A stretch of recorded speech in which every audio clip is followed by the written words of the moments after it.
கவலை கவலை என்ற ஒரு போஷனை குர்ஆன்ல கிடையாது, தெரியுமா? இப்னு கையிம் ரஹிமஹுல்லாஹ் சொல்கிறார்கள், அல்லாஹ் குர்ஆனில் கவலையை 2 இடங்களில் தான் பயன்படுத்துகிறான். வேற எந்த இடத்திலையும் கவலைங்கிறத பத்தி அல்லாஹ் பேசவே இல்லை. ஒன்று அல்லாஹ் அதை தடுக்கிறான், இன்னொன்று அல்லாஹ் கவலை இல்லாமல் வாழ்வார்கள் என்று சொல்லுகிறான். இந்த 2 இடத்துல தான் கவலைங்கிற வார்த்தையை அல்லாஹ் பிரயோகனம் பயன்படுத்தினான். அல்லாஹ் வலா தஹினு வலா தஹ்ஸனு, நீங்கள் பயம் கொள்ளாதீர்கள், கவலை கொள்ளாதீர்கள் என்று அல்லாஹ் தடுக்கிறான். இன்னொன்று அலா இன்ன அவுலியா அல்லாஹி லா ஹவுஃபுன் அலைஹிம் வலா ஹும் யஹ்ஸனூன், அவர்கள் கவலை அடைய மாட்டார்கள் என்று அல்லாஹ் கூறுகிறான். ஏன் அல்லாஹ் கூறுகிறான்? கவலை ஷைத்தானுக்கு மிக விருப்பமானது. இப்னு கையிமுடைய வார்த்தைகள் ரஹிமஹுல்லாஹ். கவலை யாருக்கு விருப்பமானது? ஷைத்தானுக்கு விருப்பமானது. ஏன்? ஒரு முஃமினை அல்லாஹ்விடமிருந்து தடுப்பதற்கு இது மிக உதவியாக அவனுக்கு இருக்கும். அவனுடைய ஒட்டுமொத்த பாதையை விட்டும் அவனை தடுத்து விடும் இந்த கவலை. அதனால்தான் அல்லாஹ்வுடைய தூதர் இந்த கவலையை விட்டு ஸல்லல்லாஹு அலைஹி வஸல்லம் பாதுகாப்பை தேடினார்கள். அல்லாஹும்ம இன்னி அஊது பிக மினல் ஹம்மி வல் ஹஸன், யா அல்லாஹ் கவலையிலிருந்து என்னை பாதுகாத்து விடு என்று கேட்டார்கள். மேலும் சொல்கிறார்கள், கவலை மனதை பலகீனமாக்கி விடும். கவலை அவனிடத்தில் இருக்கக்கூடிய தைரியத்தையும் நோக்கத்தையும் அழித்து விடும். அதனால்தான் ஷைத்தானுக்கு மிக விருப்பமானதாக, முஃமின்களுடைய செயல்களில் ஷைத்தானுக்கு மிக விருப்பமானதாக கவலை இருக்கிறது. அதனால் கவலை கொள்ளாதே, அல்லாஹ்வின் மீது நல்லெண்ணம் கொள், அல்லாஹ்வின் மீது நம்பிக்கை கொள், மகிழ்ச்சியோடும் பொருத்தத்தோடும் இந்த பூமியில் வாழ். இப்னு கையிம் ரஹிமஹுல்லாஹ் மேலும் சொல்கிறார்கள், உன்னுடைய சந்தோஷத்தை, வரக்கூடிய சந்தோஷத்தை கவலையால் அழித்து விடாதே, கவலையால் அழித்து விடாதே. நேற்று நடந்ததை நினைத்து இன்றைய நாளையும் அழித்து விடாதே, நேற்று நடந்ததை நினைத்து இன்றைய நாளையும் அழித்து விடாதே. இந்த பூமியில் உனக்கு கிடைக்காத ஒன்று நேரம். காசு போயிடுச்சுன்னா திருப்பி வாங்கிடலாம், பணம் போயிடுச்சுன்னா திருப்பி வாங்கிடலாம், நோய் இருந்தா சுகத்தை காட்டிடலாம். ஆனால் இந்த ஒரு நிமிஷம் போச்சே, திருப்பி எடுக்க முடியுமா உங்களால? முடியாது. எவ்வளவு கோடி கொடுத்தாலும், என்ன டெக்னாலஜி நீ பயன்படுத்தினாலும் இந்த சுண்டில இந்த நிமிடத்தை கொண்டு வர முடியாது. அதனால் நேற்றை நினைத்து இன்றைய உன்னை அழித்து விடாதே. எப்படி அல்லாஹ் உனக்கு, சுப்ஹானல்லாஹ், என்ன அறிவுரைகள் பாருங்கள், எப்படி அல்லாஹ் உனக்கு நீ கேட்காத பொழுது உனக்கு எல்லாவற்றையும் கொடுத்தானோ, அது போன்று தேவை இருக்கும் பொழுது அல்லாஹ் உனக்கு ஒன்றை கொடுக்கவில்லை என்றால் அதில் நன்மை இருக்கிறது என்று நினைத்துக்கொள். நீ கேட்காத பொழுது எல்லாவற்றையும் கொடுத்தான். நீ போய் இந்த கம்பெனில வேலை கிடைக்கணும்னு கேட்கல, உனக்கு நீ போய் எனக்கு இவ்வளவு சம்பாத்தியம் வேணியா அல்லான்னு கேட்கல, நீ போய் எனக்கு இந்த குடும்பத்தை துபாயில வச்சு வாழணும்னு கேட்கல, நீ போய் இந்த மனைவியை திருமணம் முடிக்கணும்னு கேட்கல, உனக்கு இப்படி குழந்தை வரணும்னு சொல்லி நீ கேட்கல. எல்லாத்தையும் யார் கொடுத்தார்? அல்லாஹ் கொடுத்தான். இப்ப கொடுத்தவன் அவன். கொடுக்காத பொழுது ஒன்றை பொருந்திக்கொள், அவன் உனக்கு கொடுக்கவில்லை என்றால் அது உன்னிடத்தில் நன்மைதான் என்று. சுப்ஹானல்லாஹ். அல்லாஹ்வுடைய தூதர் அதை அழகிய வார்த்தையில் தன்னுடைய தோழருக்கு கற்றுக் கொடுத்தார்கள். என்னவென்று? லா தஹ்ஸன் இன்னல்லாஹ மஅனா, கவலை கொள்ளாதே அபூபக்கரே, அல்லாஹ் எம்மோடு இருக்கிறான். எப்போது சொன்னார்கள்? எப்போது சொன்னார்கள்? அல்லாஹ் என்னோடு இருக்கிறான் என்ற நம்பிக்கை எப்போது வந்தது அவர்களுக்கு? இன்னைக்கு நமக்கு 4000 திர்ஹம் சம்பளம் குறைஞ்சு போச்சுன்னா அந்த நம்பிக்கை வரல நமக்கு. ஒரு சுகம் ஆய் நோய் வந்துருச்சுன்னா அந்த நம்பிக்கை வரல நமக்கு. அல்லாஹ்வுடைய தூதர் எப்போ வந்துச்சு? 50 வாள்கள் மேலே உயர்த்தப்பட்டு இருக்கிறது. அல்லாஹ்வுடைய தூதரை குனிந்தால் எம்மை பார்த்து விடுவார்கள். அந்த 50 வாள்கள் சுற்றி இருக்கும் பொழுது தூதர் சொன்னார்கள், லா தஹ்ஸன் லா தஹஃப் என்று சொல்லவில்லை, நீ பயப்படாதே அபூபக்கர் என்று சொல்லவில்லை. லா தஹ்ஸன், ஏன் கவலை உனக்கு? நீ முஃமின், உன்னோடு யார் இருக்கிறார்? அபூபக்கரே, இன்னல்லாஹ மஅனா, எங்களோடு அல்லாஹ் இருக்கிறான். அப்படி என்றால் என்ன கவலை? அல்லாஹ் நாடாமல் உனக்கு ஏதாவது நடக்குமா இந்த பூமியில? உன்னை புரிஞ்சுக்குங்க. அல்லாஹ் நாடல ஒரு செயலை, அல்லாஹ் உங்களுக்கு இது வரணும்னு நாடல. இந்த உலகத்தில் உள்ள மனிதர்கள், ஜின்கள் என எல்லோரும் முயற்சி செய்தாலும் கொண்டு வர முடியுமா? அத முடியுமா? படைத்த இறைவன் நாடவில்லை என்றால் எதையும் இந்த பூமியில உங்களுக்கு கொண்டு வர முடியாது. அப்படியே இல்லையா? ஆனால் அல்லாஹ் நாடியதை யாராவது தடுக்க முடியுமா? முடியுமா? உங்களுக்கு இந்த போஸ்டிங் இந்த கம்பெனில கிடைக்கணும்னு சொல்லி அல்லாஹ் நாடிட்டான். இது யாரா தடுக்க முடியுமா? முடியுமா? உலகமெல்லாம் ஒன்று சேர்ந்தாலும் சரி, அல்லாஹ் நாடியதை யாரும் தடுக்க முடியாது. அல்லாஹ்வுடைய தூதர் ஸல்லல்லாஹு அலைஹி வஸல்லம் அவர்களுடைய வார்த்தைகள் எமக்கு அதை சொல்லுகிறது. அறிஞர்கள் சொல்லுவார்கள், அல்லாஹ் ஒன்றை கொடுத்தால், ஒன்றை கொடுக்கவில்லை என்றால், அல்லாஹ் ஒன்றை எனக்கு கொடுக்கவில்லை என்றால் நான் ஒரு முறை கவலைப்படுவேன், ஒரு முறை இல்ல. அல்லாஹ் ரப்புல் ஆலமீன் ஒன்றை கொடுத்தால் நான் ஒரு முறை சந்தோஷப்படுவேன், ஒரு முறை சந்தோஷப்படுவேன். அல்லாஹ் எனக்கு ஒன்றை கொடுக்கவில்லை என்றால் நான் 10 முறை சந்தோஷப்படுவேன். ஏன்?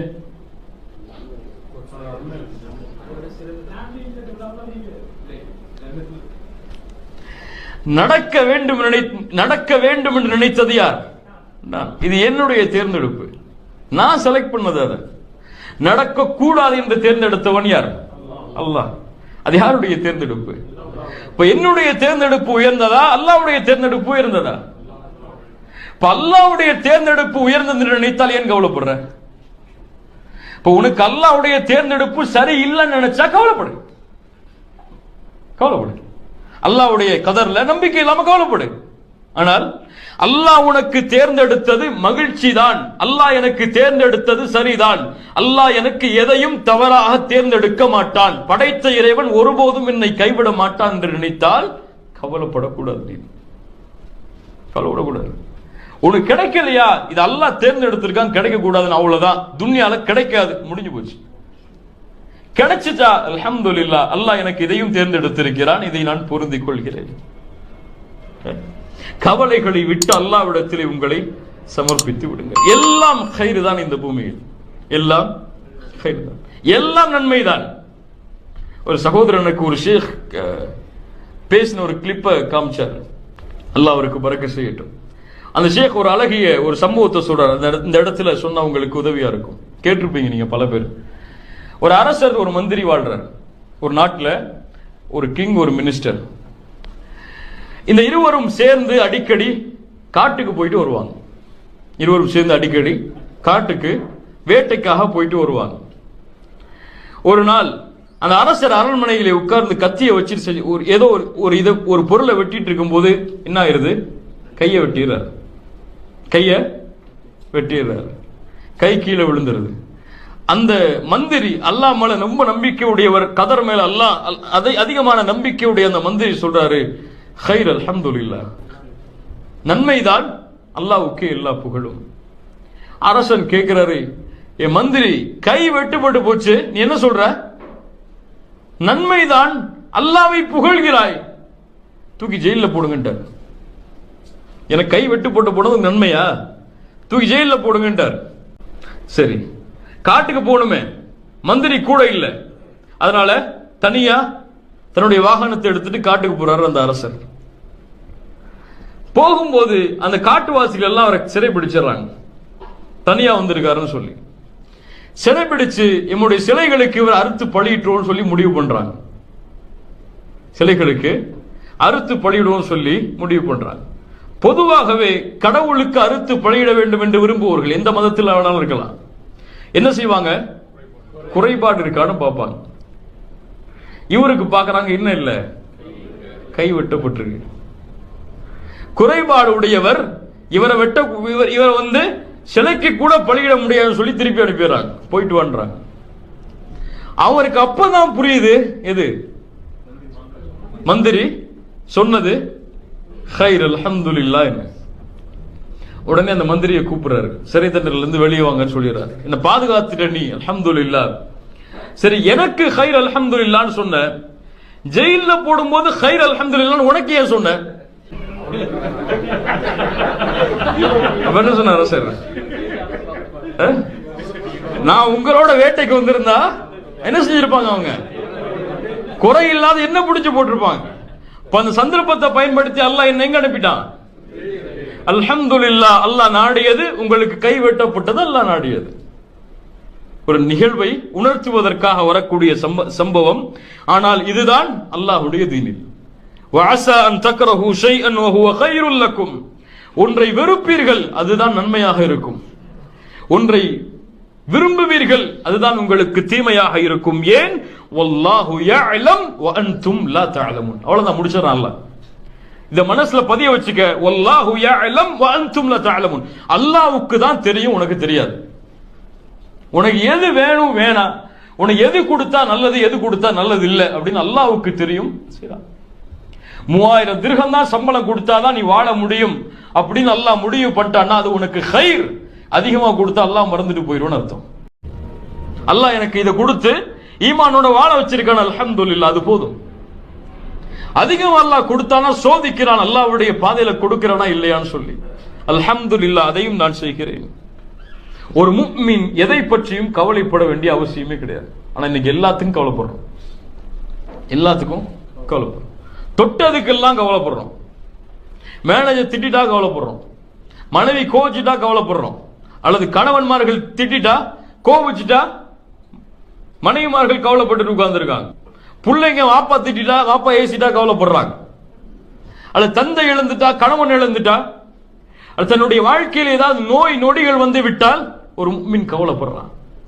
ஒரு முஃமின் நல்ல அமல்கள் செய்தால் அவனுக்கு வாழ்க்கையில் கவலையே வராதுங்க. முதல்ல இதை புரிஞ்சுங்க.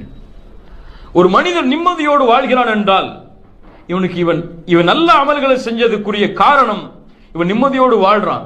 ஆனா இந்த நிம்மதியோடு வாழ்றதுக்கு இவன் மட்டும் காரணம் அல்ல. இவன் நல்ல அமல்கள் செஞ்சான யாருக்கெல்லாம் செய்யப்பட்டதோ அவர்கள் செய்யக்கூடிய பிரார்த்தனை உண்டு இவனுக்கு. மேலே இவன் ஒருவன் கஷ்டப்படும் போது இவன் உதவி செய்திருப்பான். அல்லாஹ் ரப்புல் ஆலமீன் இவன் கஷ்டப்படும் போது அந்த கஷ்டத்தை தீர்த்து வச்சிருவான் இவன் செய்ததால். அல்லாஹ்வுடைய தூதர் என்ன சொன்னார்கள்? அல்லாஹுவை நீங்கள் எப்போது நினைவு கூர்ந்தால், மகிழ்ச்சியில் நினைவு கூர்ந்தால் அல்லாஹுவை பார்ப்பீர்கள் கவலையில். மேலே யாரையாவது ஒருத்தனை பார்த்து புன்சிரிப்பு செஞ்சிருப்பீங்க, அல்லாஹ் அதனுடைய கூலியை உங்கள் சோதனைகளை தடுத்திருப்பார். யாருக்காவது நீங்க காசு கொடுத்து உதவி இருப்பீங்க, கஷ்டப்படும் பொழுது கடனை தள்ளுபடி பண்ணிருப்பீங்க, அல்லாஹ் ரப்புல் ஆலமீன் உங்கள் செல்வத்தை பாதுகாத்து வச்சிருப்பார். ஒரு முஃமினுடைய இந்த ப்ராசஸ், இந்த வாழ்க்கை பலருடைய அருளால் நடக்கிறது. அல்லாஹ் ரப்புல் ஆலமீனுடைய அருளால் பலருக்கு இவன் செய்த உதவியால் நடக்கிறது. அல்லாஹ்வுடைய தூதர் ஸல்லல்லாஹு அலைஹி வஸல்லம் அதனால் தான் சொன்னார்கள், எந்த ஒரு நன்மையும் அற்பமாக கருதி விடாதீர்கள். ஒரு சகோதரனை பார்த்து புன்சிரிப்பு சிரிப்பதை, அது மூலியமா அவன் மகிழ்ச்சி அடைஞ்சிட்டான்னா உள்ளத்துல அல்லாஹ் அதனுடைய கூலியை உங்களுக்கு கொடுத்துருவான். சுப்ஹானல்லாஹ். அல்லாஹ்வுடைய தூதர் ஸல்லல்லாஹு அலைஹி வஸல்லம் அவர்களுக்கு அல்லாஹ் சொல்கிறான், வலகத் நஅலம் அன்னக யதீகு ஸத்ருக பிமா யகூலூன். நபியே, அவர்களுடைய வார்த்தைகளால் உங்களுடைய உள்ளம் காயப்படுகிறது என்பதை நாம் அறிகிறோம். சுப்ஹானல்லாஹ். யாரு கவலை? தூதருடைய உள்ளம் காயப்பட்டிருக்கிறது. யாருடைய வார்த்தைகளால்? காஃபிர்களுடைய வார்த்தைகளால். என்ன சொன்னாங்க? பைத்தியக்காரர், சூனியக்காரர், வேஷம் போடுகிறார், இவர் மந்திரித்து வந்தவர், சூனியம் செய்யப்பட்டவர் என்று எல்லாம் சொன்னாங்க. சத்தியத்தை எடுத்து சொல்லும் பொழுது இந்த உலகத்தில் யாரும் கேட்காத வார்த்தைகளை எல்லாம் தூதர் கேட்டிருக்காங்க. எவ்வளவு பெரிய தாயியா இருந்தாலும் அவரை, அல்லாஹ்வுடைய தூதரை கேட்ட கேள்வியை அவரை கேட்டிருப்பாங்களா? இந்த தாயிய இவரு கவலைப்பட்டு உட்கார்ந்துருப்பார். யாராவது சொல்லிட்டாங்கன்னா, ஜி உங்க பயான் நல்லா இல்ல ஜி, நீங்க பேசின பயான் எல்லாம் கேட்கிற மாதிரி இருக்கு அப்படின்னு சொல்லிப்பா அவர் ஓரத்தை போய் உட்காந்துருவாரு. நம்ம பயானே பண்ணக்கூடாதுப்பா, நமக்கு இது செட் ஆகாது பண்ணிட்டு போயிடுவாரு. மேலையா பல தாய்களுடைய நிலைமை அப்படிதான் இல்ல. மஷா அல்லாஹ், அல்லாஹ் பாதுகாத்தவர்களை தவிர இப்படி ஒவ்வொரு அல்லாஹ்வுடைய தூதர் கேட்ட வார்த்தைகளை இந்த பூமியில் யாரும் கேட்டிருக்க முடியாது. தாயிஃப்ல ஒருத்த கேட்டான். என்ன கேட்டான் தெரியுமா? அல்லாஹ்வுடைய தூதரை பார்த்து என்ன கேட்டான்? அல்லாஹ்விற்கு வேற ஆள் இல்லையா உங்களை தவிர வேறு யாரையாவது நபி அனுப்புறதுக்குன்னா? யார் தகுதியாக இருக்க முடியும் இந்த உலகத்தில் தூதரை விட இறுதி நபியாக மாறுவதற்கு? கவலைப்பட்டாங்களா? கவலையில் அடைஞ்சு உட்கார்ந்துட்டாங்களா? என்ன சொன்னாங்க? சுப்ஹானல்லாஹ். அல்லாஹ் சொல்கிறான், நபியே, இவர்களுடைய வார்த்தைகளால் உங்களுடைய உள்ளம் நெருக்கடிக்குள்ளாகிறது என்பதை அறிகிறோம். என்ன தீர்வு? ஃபஸப்பிஹ் பிஹம்தி ரப்பிக் வ கும் மினஸ் சாஜிதீன். அல்லாஹ்ட்ட வந்துருங்கன்டா. அல்லாஹ் வா, அல்லாஹ்ட்ட வந்துருங்க நபியே. அவங்கள்ட்ட போய் உட்கார்ந்து பேசிட்டு இருக்கீங்க, அதை நினைச்சு ஏன் கவலைப்பட்டு இருக்கீங்க? நான் இருக்கேன், உங்களுக்கு வந்துருங்கன்டா. வ கும் மினஸ் சாஜிதீன் வஅபுத் ரப்பக ஹத்தா யஅதியகல் யகீன். தூதரும் இதைத்தான் தீர்வாக தங்களுடைய பிள்ளைகளுக்கும் நபித்தோழர்களுக்கும் அறிவித்துக் கொடுத்தார். ஃபாத்திமா ரலியல்லாஹு அன்ஹா மிகப்பெரிய பெண்மணி, ஈமானுடைய கற்பை பாதுகாத்த பெண்களில் அல்லாஹ்வுடைய தூதர் வரிசைப்படுத்திய முஃமின்களுடைய தரத்தில் உயர்ந்த தரம் அடைந்த பெண்மணி. அல்லாஹ்வுடைய தூதருடைய மகள், ஹபீபுடைய மகள். நம்ம பிள்ளைங்கள அன்னைக்கு எப்படி பார்த்துக்கிறோம்? நம்ம பெண் பிள்ளைகள்லாம் கல்யாணம் பண்ணி போகும்போது கையில கை விரல் கூட தெரியாத அளவுக்கு நகையை போட்டு அனுப்புறோம், முடியாது இல்லையா? அதான் அவங்களுக்கு சந்தோஷமா இருக்கு. அவனுக்கு பிடிச்ச கணவனா, பிடிச்ச வாழ்க்கை கிடைச்சிருக்கா, பிடிச்ச குடும்பத்துல வாழ்வாரா, ஈமானோட வாழ்வாரா, அதை பத்தி எல்லாம் கவலை கிடையாது. காசு பணத்தை போட்டு அனுப்பிடுவோம், அது அவளை சந்தோஷப்படுத்துன்னு நினைச்சிட்டு இருக்கோம் பல பேர். அதனாலதான் குர்ஆனை பாக்குறது கிடையாது, சுன்னாவை பாக்குறது கிடையாது, மாப்பிள்ளை தொழுறானான்னு பாக்குறது கிடையாது, வட்டி வாங்குறானா வட்டி கொடுக்குறானான்னு பாக்குறது கிடையாது. ஆடு மாடுகளை கல்யாணம் பண்ணிச்ச மாதிரி நகையை போட்டு கல்யாணம் பண்ணி வச்சிடறோம். இல்ல மாஷா அல்லாஹ், அல்லாஹ் பாதுகாத்தவர்களை தவிர. அதனாலதான் பல தலாக், பல மன முறிதல்கள். அல்லாஹ்வுடைய தூதர் தன் மகளை வளர்த்தது எப்படி? ஸல்லல்லாஹு அலைஹி வஸல்லம். தூதர் உடைய மகள், உலக தலைவருடைய மகள், மதீனாவுடைய கலீஃபாவுடைய மகள். அன்னைக்கு வீட்டுக்கு அன்னைக்கு உள்ள உணவுக்கு சாப்பாடு கிடையாது. அலி ரலியல்லாஹு அன்ஹு போய் ஒரு தோட்டத்தில் வேலை பார்த்துட்டு வந்தாதான் சாப்பாடு யாருக்கு? ஃபாத்திமா ரலியல்லாஹு அன்ஹா, ஹசன் ஹுசைனுக்கு. சுப்ஹானல்லாஹ் ரலியல்லாஹு அன்ஹுமா. வேலை செஞ்சு வேலை செஞ்சு வேலை செஞ்சு ஃபாத்திமா ரலியல்லாஹு அன்ஹாவுடைய கையெல்லாம் அப்படி காய்ச்சி போச்சு, காய்ச்சி போச்சு. வேலை பார்க்க விடுவீங்களா உங்க பிள்ளைய? அப்படி உங்க மாமியார் அப்படி வேலை பார்க்க விட்டா தாங்குவீங்களா உங்க பிள்ளைகள? தூதர்கிட்ட வர்றாங்க, பாப்பாவை பார்த்து சொல்லிட்டு போவோம், ஏதாவது உதவி இருந்தா கேட்டு போவோன்னு வர்றாங்க. யாராவது அடிமைகள் யாராவது போர்க்களத்தில் கனிமத்தா கிடைச்சிருந்தாங்கன்னா கொஞ்சம் கொடுத்து உதவட்டுங்கிறதுக்காக ஒரு ஒன்று வர்றாங்க. பாப்பா இல்லை, திரும்பி போயிடுறாங்க. ஆயிஷா ரலியல்லாஹு அன்ஹா சொல்லாம, என்னன்னு சொல்லல, பாப்பா வந்தா சொல்லிருங்க நான் வந்துட்டு போனேன்னு சொல்லி. சுப்ஹானல்லாஹ். ஆயிஷா ரலியல்லாஹு அன்ஹா சொல்றாங்க, உங்க மகள் உங்களை தேடி வந்தாங்கன்னு சொல்லி. உடனே கிளம்பிடுறாங்க. இரவுடைய நேரம். உள்ள சலாம் சொல்லிட்டு ஃபாத்திமா ரலியல்லாஹு அன்ஹா இங்க படுத்திருக்காங்க, அலி ரலியல்லாஹு இங்க படுத்திருக்காங்க, நடுவுல உட்கார்ந்துறாங்க. அல்லாஹ்வுடைய தூதருடைய உடம்பு சூடு சொல்றாங்க அலி ரலியல்லாஹு எனக்கு தெரியுது, அந்த உடம்புடைய சூடு தெரிகிற அளவுக்கு பக்கத்துல உட்கார்றாங்க. சொன்னாங்க, என்ன ஃபாத்திமா தேவை உனக்கு? அல்லாஹ்வுடைய தூதரின் தந்தையே, ஏதாவது ஹாதிம் ஒரு வேலையால் கிடைச்சா எங்களுக்கு கொஞ்சம் உதவியா இருக்கும், அதுக்காக உங்களை தேடி வந்தோம். அல்லாஹ்வுடைய தூதர் சொன்னாங்க, இதை கிடைப்பதை விட உன் கவலைகளையும் உன் வாழ்வின் சிரமத்தையும் நீக்கக்கூடிய ஒன்றை சொல்லித்தரட்டான். நாங்க சொல்லித்தாங்கன்னு கேட்டாங்க. சொன்னாங்க அல்லாஹ்வுடைய தூதர் ஸல்லல்லாஹு அலைஹி வஸல்லம், ஃபாத்திமா, இரவில் நீ உறங்குவதற்கு தயாரானால் 33 தடவை சுப்ஹானல்லாஹ் சொல், 33 தடவை அல்ஹம்துலில்லாஹ் என்று சொல், 34 முறை அல்லாஹு அக்பர் என்று சொல். இது உனக்கு ஒரு அடிமை கிடைப்பதை விட உன் கவலைகளை நீக்கும். அது தஸ்பீஹ் எல்லாம் கவலை நீக்குமா? நீங்க நம்ம செய்யற தஸ்பீஹ் எல்லாம் கவலை நீக்குமா? சுப்ஹானல்லாஹ் அல்ஹம்துலில்லாஹ் அல்லாஹ் அக்பர், கொஞ்சம் டீ கொண்டு வாமா, அல்லாஹ் அக்பர் அல்லாஹ் அக்பர், எப்படி இருக்கீங்க, நல்லா இருக்கீங்களா? இன்னைக்கு துவா அப்படிதான் பல பேருக்கு. பழைய சில இப்படியே துவா கேட்டே இருப்பாரு, மொபைல் வரும், ஃபேஸ்புக்ல ஒரு ட்வீட் வரும், பார்த்துட்டு இருப்பாரு, கை உயர்த்தப்பட்டே இருக்கும். சுப்ஹானல்லாஹ். அல்லாஹ்வுடைய தூதர் கற்றுக் கொடுத்தார்கள் எதை? அல்லாஹ் தனக்கு எதை கற்றுக் கொடுத்தானோ அதை. சிரமம் என்று வரும் பொழுது, கஷ்டம் என்று வரும் பொழுது யாரை சார்? உலகத்துடைய பொருட்களை சாராது. அது கிடைச்சா சந்தோஷம் கிடைச்சிடும், இது கிடைச்சா சந்தோஷம் கிடைச்சிடும், 5000 கூட கிடைச்சா சந்தோஷம் கிடைச்சிடும் சொல்லி கவலையில உட்கார்ந்து இருக்காத. உனக்கு எது நல்லது எது கெட்டதுன்னு யாருக்கு தெரியும்? அவனுக்கு தெரியும், அவன்கிட்ட கொண்டு போயிரு. இதான் தீர்வு. நீயா உன்னை கற்பனை பண்ணாத, அது இருந்தா நல்லா இருந்திருக்குமே, இது இருந்தா நல்லா இருந்திருக்குமே, அது கிடைச்சா நல்லா இருந்திருக்குமே, அப்படி காசு கிடைச்சா நல்லா இருந்திருக்குமே, அந்த போஸ்ட் கிடைச்சா நல்லா இருந்திருக்குமே, அந்த கான்ட்ராக்ட் கிடைச்சா நல்லா இருந்திருக்குமே சொல்லி நீ கற்பனை பண்ணாத. உனக்கு கிடைக்க கூடாதுன்னு முடிவு பண்ணது யார்? அல்லாஹ். கிடைக்கல, அவ்வளவுதான். உலகமே ஒண்ணு சொன்னாலும் கிடைக்காது. இப்போ உனக்கு கிடைக்க கூடாதுங்கிற கவலை போகணுமா? அவன்கிட்ட போயிரு. அல்லாஹ்வுடைய மார்க்கம் சொல்லக்கூடிய தீர்வு. இப்ப கவலைகள் சோதனைகளால் ஒரு மனிதனுக்கு வருகிறது. இந்த சோதனைகளை கொண்டு அல்லாஹ் புடம்போடுகிறான். யார் உண்மையாளர், யார் பொய்யர்? இரண்டாவது, கவலைகள் ஒரு மனிதனுக்கு வருவதற்கு முக்கியமான காரணம் இந்த ரெண்டு தான். எது? ஒரு மனுஷன் ஏன் கவலை வருது? அவனுக்கு ஒன்றை இழக்கிறான் என்றால் இந்த பூமியில் ஒரு காரணம் உண்டு. ஒன்னு சோதனைகளா இருக்கலாம், அது புடம் போடுறதுக்காக. இன்னொரு காரணம் இருக்கு, அதுவும் அல்லாஹ்விடத்தில் இவனை கொண்டு போறதுக்கு தான் அல்லாஹ் உருவாக்குறான். ஏன் உன்னை இழக்கிறான் ஒரு மனுஷன் சொன்னா இந்த காரணத்தால தான் இழக்கிறான். யோசிச்சு பாருங்க. ஒன்னு தடைபட்டு போகுதுன்னா ஒரு காரணம் இருக்கு. வஹரல் ஃபஸாது ஃபில் பர்ரி வல் பஹர் பிமா கஸபத் ஐதின் நாஸ். பூமியிலும் கடலிலும் குழப்பங்கள் பரவுகிறது ஏன்? மனிதன் சம்பாதித்த காரணத்தால். ஏன் அல்லாஹ் அந்த குழப்பத்தை அவனுக்கு பரவ விடுகிறான்?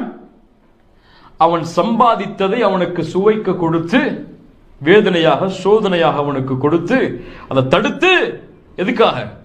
என்னை விட்டு தூரமாயிருங்கிறதுக்காக இல்ல, லஅல்லஹும் யர்ஜிஊன். இதை இழந்தாய் என நோக்கி இவன் வரட்டும், கேட்கட்டும், மறுபடியும் என்கிட்ட எதை இழந்தானோ அது நன்மை செஞ்சு என்ன மறுபடியும் கேட்கட்டும். அதுக்காக இதை அல்லாஹ் கொடுக்கிறான். ஒரு நன்மை உங்களிடத்திலிருந்து விலகுகிறது என்றால் முதல்ல சோதனை. நன்மையிலே இருக்கீங்க, பொறுமையா இருக்கீங்க, ஆனால் இழந்து விட்டீர்கள் என்றால் அல்ஹம்துலில்லாஹ் சோதனையாக இருக்கலாம். ஏதோ அல்லாஹ் உங்களை சோதிக்கிறான், நேசிக்கிறான், சோதிக்கிறான். ஆனால் நீங்கள் பாவம் செய்து கொண்டிருக்கிறீர்கள், சோதனை எல்லை மீறுகிறது என்றால் காரணம் சோதனை அல்ல, உங்கள் அல்லாஹ் சோதிக்கணும் அவசியமே கிடையாது. நீங்க அல்லாஹ்வை நேசிக்கல, அப்படிதானே? நேசிக்காதவர்களை அல்லாஹ் வேதனை செய்கிறான், சோதனை செய்கிறான் என்றால் என்ன அர்த்தம்? என் சோதனைக்கும் என் வேதனைக்கும் காரணம் செய்கிற பாவங்கள். இதுதான் ஒட்டுமொத்த உலகத்துடைய பிரச்சனைக்கும் காரணம்.